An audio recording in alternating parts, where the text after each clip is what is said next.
Hello everyone. Today we talk about how to fix the app of Discord.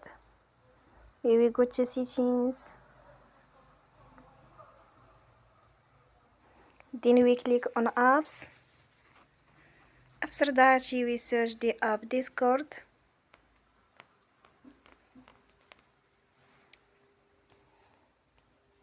And we click. Then we will on for stop. After that we go to storage. Then we click on the clear cache. In the end, we turn your Wi-Fi. And we turn again. Don't forget to support us by like and subscribe. See you next time, and thank you for watching.